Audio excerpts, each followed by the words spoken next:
네, 반갑습니다. 오늘 이렇게 또 추운 날에 수요 오전 예배 나오신 여러분들을 주님의 이름으로 환영합니다. 주먹왕 랄프라는 어떤 한 애니메이션 영화가 있습니다.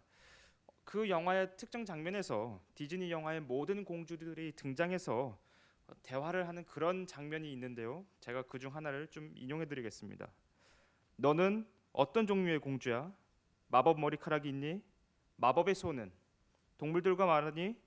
중독되거나 저주를 받았니? 마지막으로 중요한 질문. 내가 처한 역경을 해결해준 힘세고 큰 남성이 있니?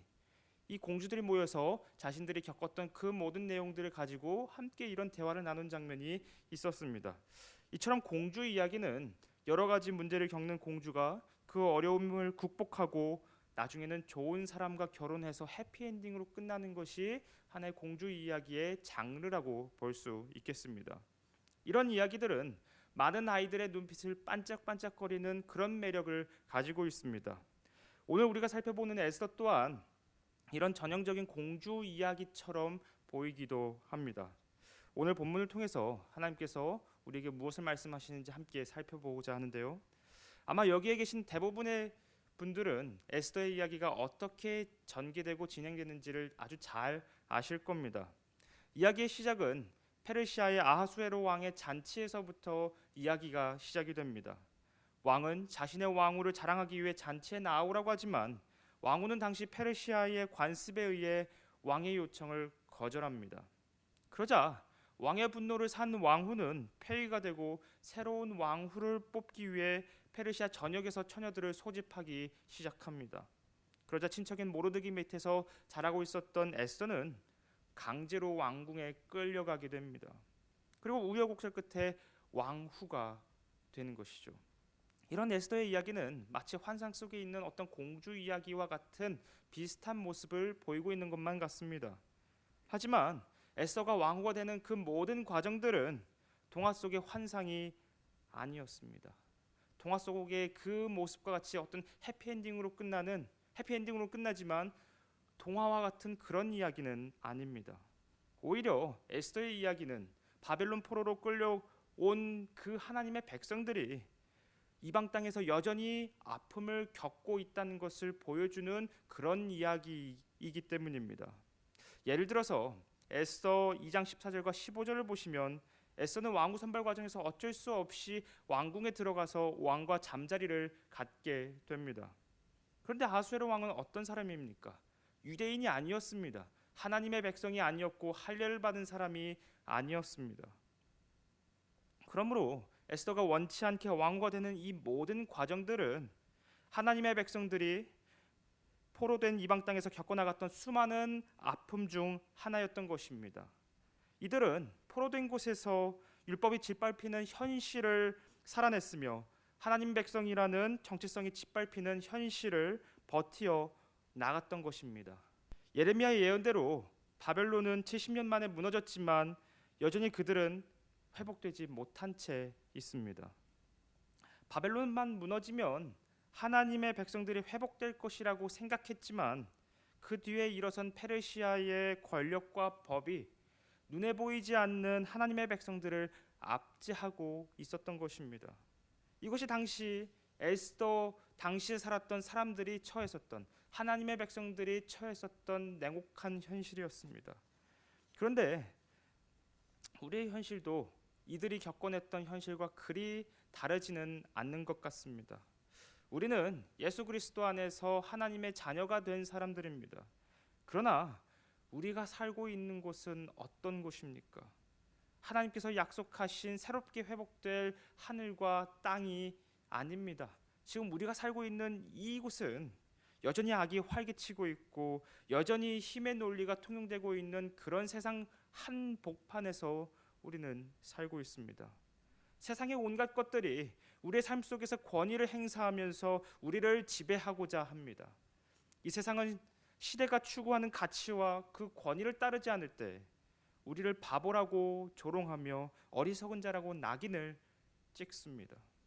주님은 우리가 낮아져서 세상의 소금과 빛이 되라고 말씀하시지만 세상은 강해져서 다른 사람들을 억압하며 그 위에 군림하라고 나만을 위해 살라고 이야기합니다. 그것이 올바른 방법이라고 우리에게 속삭입니다. 이것이 우리가 살고 있는 이 세상의 논리입니다. 어쩌면 이것이 주님께서 이 땅에 다시 오셔서 모든 것을 회복하시기 전까지 우리가 감내해야 할 현실이기도 합니다. 이런 상황을 우리 주님께서는 모르시지 않습니다. 오히려 우리의 주 되신 예수님께서는 십자가에서 우리의 구원을 이끌어내신 것처럼 우리 삶에 있는 악에서 선으로 바꾸시는 그런 분이십니다. 그런데 문제는 주님께서 그것을 우리 삶 속에서 어떤 방법으로 이끌어내시는지 우리는 전혀 알지 못한다는 것입니다. 주님께서는 그렇게 하실 수 있는 분이시지만 우리는 그것이 어떻게 우리의 삶 속에서 이루어지는지 전혀 알 수가 없습니다. 왜냐하면 이것은 하나님의 지혜요 신비의 영역이기 때문입니다. 그래서 주님께서 우리 삶에 닥친 악을 선으로 바꾸시는 것은 마치 안개 가운데서 우리가 보지는 못하지만 안개 가운데서 무엇인가 일어나고 있는 상황과 똑같습니다. 그래서 우리가 인생에 찾아온 악을 마주할 때마다 하나님은 어디론가 숨어버리신 것만 같고 우리는 짙은 안개 속에 덩그러니 놓여져 있는 것만 같은 기분이 들 때가 바로 이러한 이유 때문인 것입니다. 오늘 본문을 보면 이런 짙은 안개가 이제 에스더와 이제 그 유대인들을 향해 덮쳐오기 시작하는 것만 같습니다. 본문 1절과 3절을 보시면 모르드게가 이 모든 일을 알고 자기의 옷을 찢고 굵은 베옷을 입고 재를 뒤집어 쓰고 성중에 나가서 대성통곡하며 대궐 문 앞까지 이르렀으니 굵은 베옷을 입은 자는 대궐 문에 들어가지 못함이라. 왕의 명령과 조서가 각 지방에 이르매 유다인이 크게 애통하여 금식하며 울며 부르짖고 굵은 베옷을 입고 재에 누운 자가 무수하더라. 모르드게를 포함한 페르시아의 모든 유대인들이 무엇 때문에 금식하면서 울고 있습니까? 왕이 내린 명령과 조서 때문입니다. 이 조서에 모든 유대인들이 탄식하고 울부짖고 있는 상황입니다. 그만큼 이 조서 안에는 충격적인 내용이 들어있었던 것이죠. 그래서 모르드게는 14절에서 이 조서 때문에 너와 내 아버지 집은 멸망할 것이다 라고 울부짖기까지 합니다. 여기서 모르드게가 말한 멸망하다라는 이 히브리어 단어는 아바드라는 단어입니다. 아무런 희망도 피할 곳도 없이 완전히 진멸되는 것을 표현할 때 쓰는 단어가 바로 이 아바드라는 단어입니다. 모르드게가 에스더에게 이렇게 울부짖는 이유는 바로 유대인들이 아무런 희망도 피할 곳도 없이 진멸될 만한 그런 상황에 놓여 있기 때문입니다. 왕의 조서가 바로 이런 내용을 담고 있었던 것이죠. 에스더 3장 12절에서 14절을 보시면 첫째 달 13일에 왕의 서기관이 소집되어 하만의 명령을 따라 왕의 대신과 각 지방의 관리와 각 민족의 간원에게 아하수에로 왕의 이름으로 조서를 쓰되 곧 각 지방의 문자와 각 민족의 언어로 쓰고 왕의 반지로 인치니라. 이에 그 조서를 역졸에게 맡겨 왕의 각 지방에 보내니 12째 달 곧 아달월 13일 하루 동안에 모든 유다인을 젊은이 늙은이 어린이 여인들을 막론하고 죽이고 도륙하고 진멸하고 또 그 재산을 탈취하라 하였고 이 명령을 각 지방에 전하기 위하여 조서의 초본을 모든 민족에게 선포하여 그날을 위하여 준비하게 하라 하였더라. 이것이 왕이 조서에서 썼던 내용입니다. 그런데 이 상황이 하나님의 백성들에게 더 비참했던 이유는 이 조서가 에스더 3장 12절을 보시면 첫째 달 13일에 선포되었기 때문입니다. 첫째 달 13일은 유대인들에게 아주 중요했던 그런 날입니다. 출애굽기 12장 17절과 18절은 이 날을 이렇게 이야기하는데요. 너희는 무교절을 지키라. 이 날에 내가 너희 군대를 애굽 땅에서 인도하여 내었음이니라. 그러므로 너희가 영원한 규례를 삼아 대대로 이 날을 지킬지니라. 첫째 달 그 달 열 나흔 날 저녁부터 21일 저녁까지 너희는 무교병을 먹을 것이요. 이 출애굽기에 따르면 1월 13일은 어떤 날이냐면 바로 무교절을 지키기 전날을 의미하는 그런 날입니다. 무교절은 이스라엘이 출애굽하여 하나님께서 그들을 구원하시는 것을 기념하는 그런 날이었습니다. 하나님의 은혜로 구원받은 것을 기념하는 아주 기쁜 날입니다.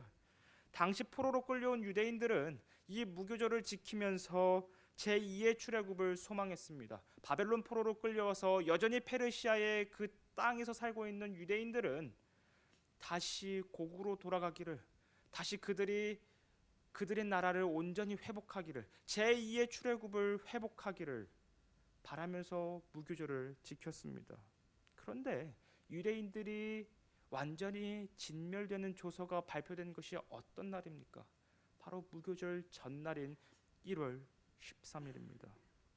이것이 얼마나 하나님의 백성들에겐 비참한 현실이었겠습니까?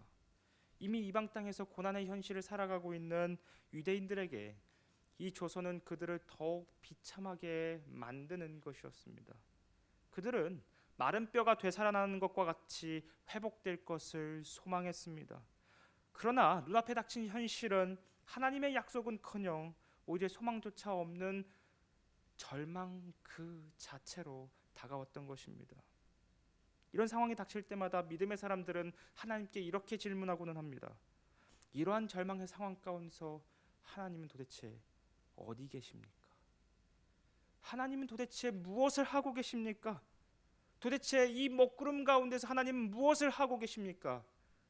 이런 질문이 터져 나옵니다. 이것이 본문에서 유대인들과 모르드게가 울부짖었던 이유였던 것입니다. 이런 모습이 믿음 없다고 단정지어서는 안 됩니다.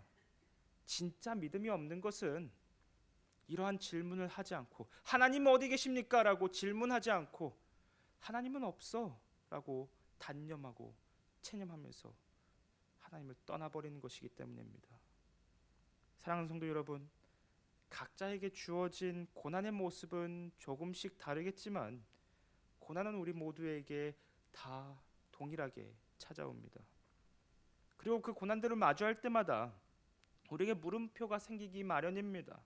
그때마다 우리는 믿음으로 이 문제를 씨름해야 합니다. 피해서는 안 되고 회피해서는 안 됩니다. 체념해서도 안 됩니다. 정직하게 이 문제를 가지고 씨름해야 합니다.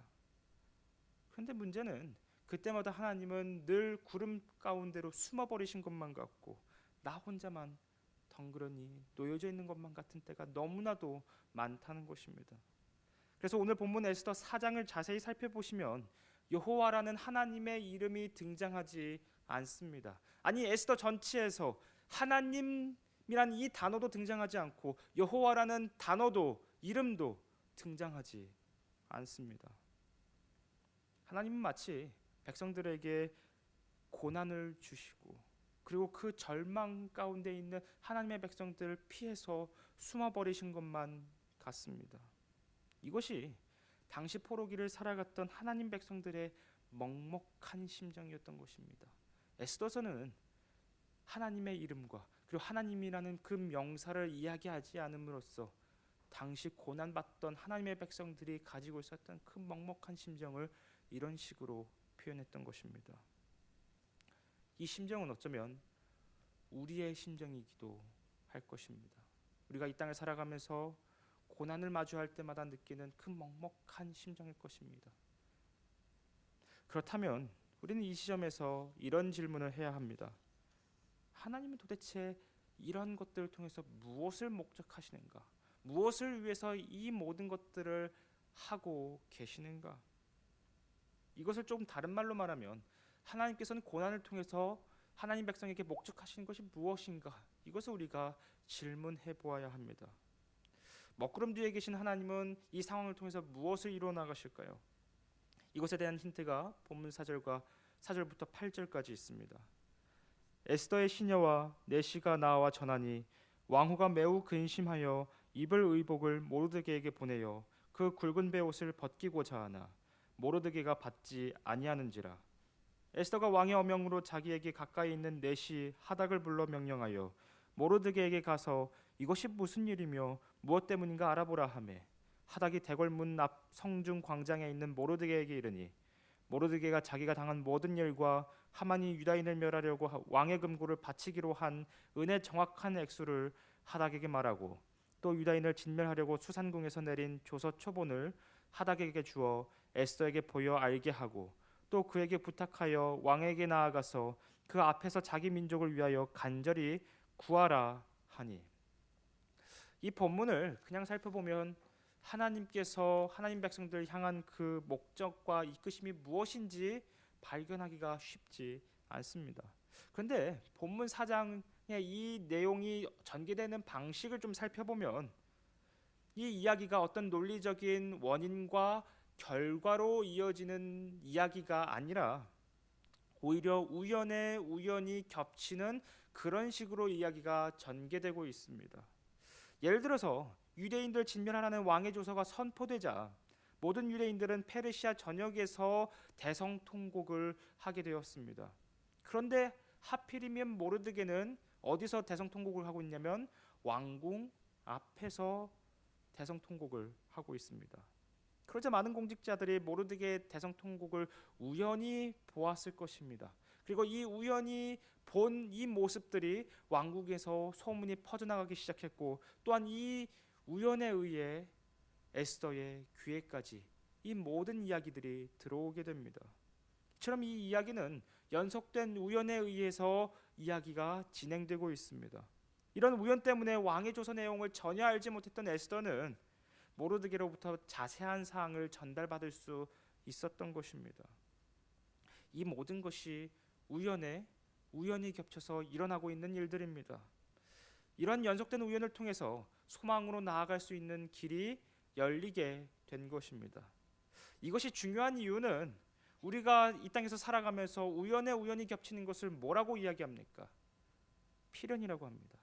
우연히 계속해서 일어나는 것을 우리는 필연이라고 합니다. 그런데 이것을 신앙적인 용어로 바꿔서 말하면 우리는 이것을 하나님의 섭리라고 이야기합니다.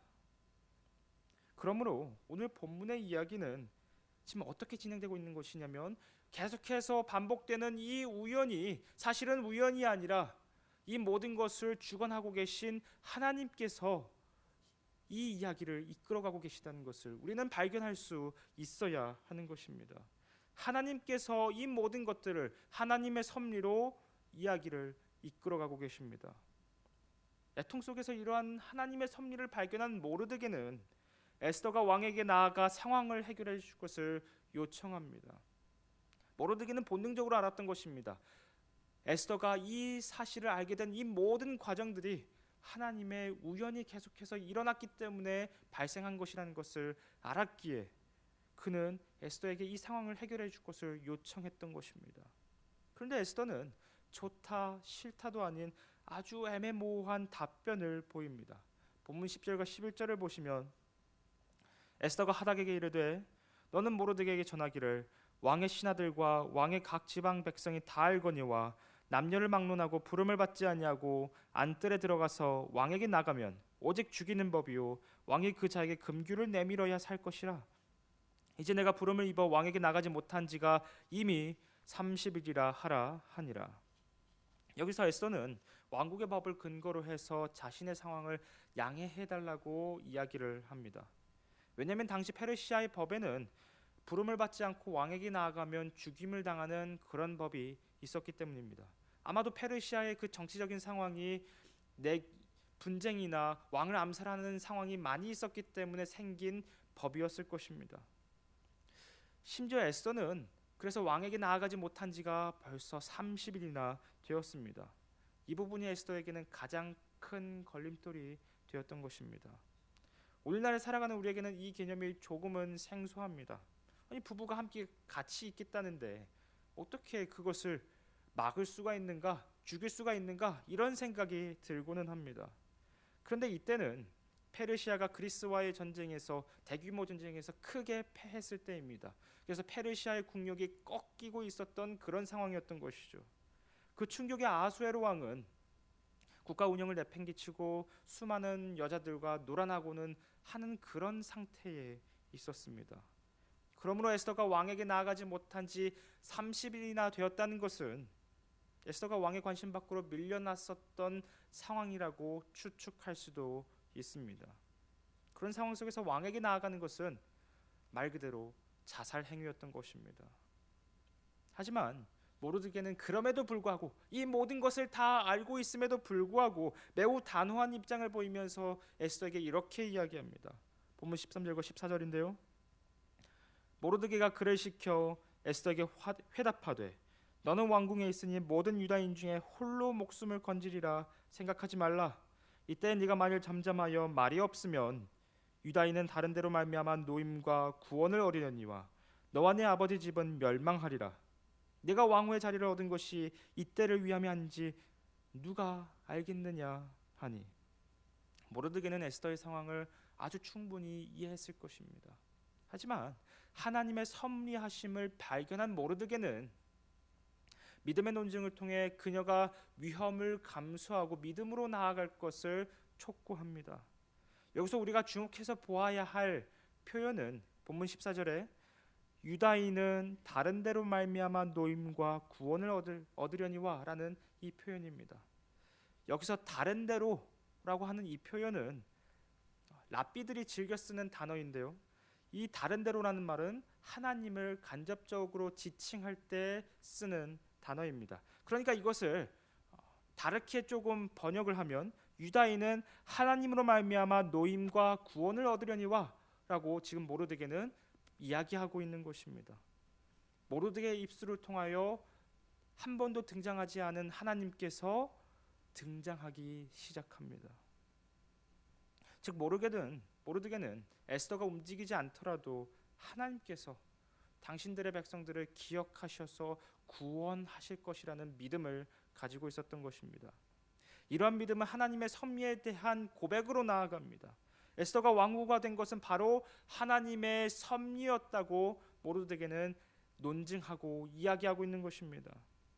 우리는 이러한 설득을 통해 포록이라는 고난 속에서 하나님의 백성들이 믿음을 포기하지 않고 여전히 믿음을 가지고 꿋꿋이 버텨나갔다는 것을, 살아냈다는 것을 볼 수가 있습니다.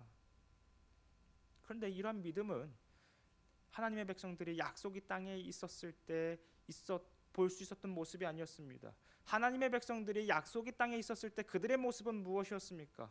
하나님을 저버리고 우상을 숭배하며 자신들이 원하는 것을 끊임없이 추구하며 살아가는 삶이었습니다.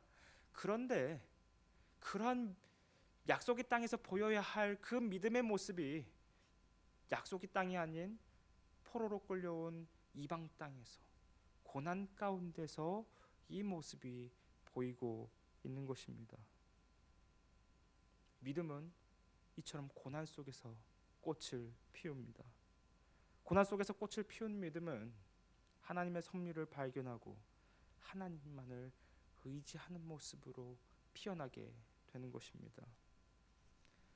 이러한 믿음의 꽃을 피우는 것이야말로 하나님께서 하나님의 백성들을 고난 가운데 밀어넣으셨던 이유입니다. 아까 우리가 하나님께서 이 모든 것들을 통하여 목적하시는 것이 무엇인가? 왜 우리를 고난 가운데 내버려 두시는가? 밀어넣으시는가라는 그 질문에 대한 답이 바로 이것입니다. 고난 가운데서 믿음의 꽃을 피우기 위해 하나님께서 이 모든 것들을 주관하시고 섭리하시고 이끌어 가셨던 것입니다.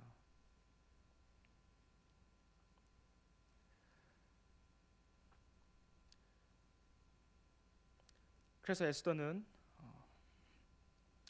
모르드게의 이 말을 듣고 죽으면 죽으리이다라고 대답을 합니다. 그리고 자신의 믿음의 결단을 선포하죠. 모르드게가 믿음으로 에스더에게 요청했을 때 그녀 또한 그 고백을 받아들이고 믿음으로 결단한 것입니다. 그 길이 자신이 설령 죽는 길이라고 하더라도 말입니다. 이처럼 모르드게를 통해서 나타난 이 믿음은 에스더에게 전이가 되었습니다. 전달되었습니다. 이처럼 믿음은 또 다른 믿음으로 이어지는 또 다른 특성이 있습니다.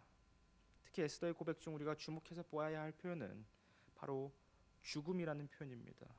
이 단어는 아까 우리가 살펴보았던 그 아바드라는 단어입니다.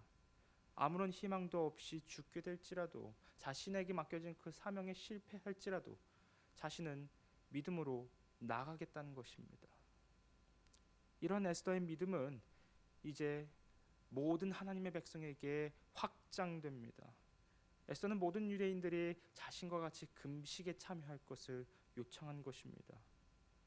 구약 성경에서 이야기하는 금식의 본질이 무엇입니까? 그것은 자신을 낮추고 오직 하나님만을 의지하겠다는 결단입니다. 세상의 배부름을 멀리하고 하나님만으로 자신을 채우겠다는 결단인 것입니다. 이처럼 에스더는 금식을 통해 하나님의 모든 백성들이 하나님만을 의지하는 믿음의 결단을 내리기를 요구했었던 것입니다. 그 결과 고난 속에서 꽃피어진 이 믿음은 모든 하나님의 백성들에게 퍼져나가기 시작했습니다.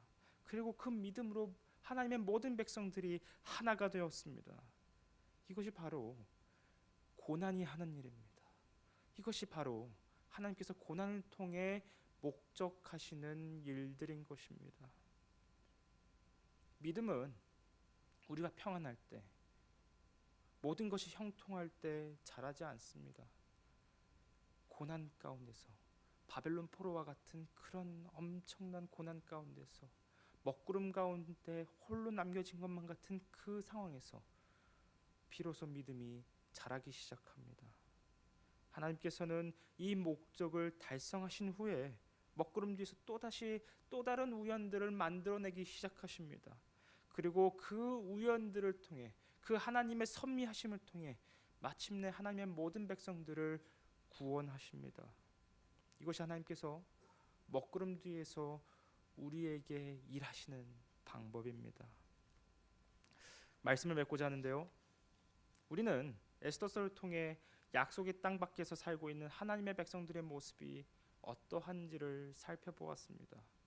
에스더서는 단순히 디즈니에 나오는 그 공주들과 같은 어떤 환상적인 기쁨이 넘치는 그런 이야기가 아니라 하나님 백성들이 처한 그 고난의 현실을 아주 잘 보여주는 그런 이야기입니다. 그러나 그들은 하나님을 포기하지 않고 그 거친 상황 가운데서 믿음의 꽃을 피워냈습니다. 그런데 그 믿음은 그들의 힘으로, 능력으로 피워낸 것이 아닙니다. 오직 먹구름 뒤에 섭리하신 하나님께서 전적인 은혜와 붙드심을 통해 우연히 계속해서 이어지는 하나님의 섭리를 통해 그 모든 것들을 하나님께서 만들어내셨습니다. 사랑하는 성도 여러분, 우리가 때로 이 땅에서 살아가면서 하나님께서 얼마나 자주 먹구름 뒤에 숨어 계신 것만 같은 그런 느낌이 들 때가 많은지 모르겠습니다. 하나님과 잘 동행했다가 갑자기 하나님은 온데간데 사라지신 것만 같고 나 혼자 덩그러니 놓여져 있는 것만 같은 때가 얼마나 많이 있는지 모르겠습니다. 그러나 하나님은 그 가운데서도 여전히 우리를 위하여 일하고 계십니다. 보이지만 않을 뿐 하나님은 여전히 우리를 위하여 일하고 계십니다. 그래서 우리를 전적으로 붙드셔서 그 고난 가운데서 믿음을 피워내게 하십니다. 이것이 하나님께서 먹구름 속에 숨으신 이유이자 고난을 허락하신 이유입니다. 그러므로 저와 여러분이 이 고난 가운데서 하나님의 은혜와 붙드심을 경험하며 우리의 연약한 믿음이 더욱더 풍성해지고 더욱더 아름다운 꽃으로 피어나갈 수 있는 저와 여러분이 다 되시기를 주님의 이름으로 축복합니다. 기도하겠습니다.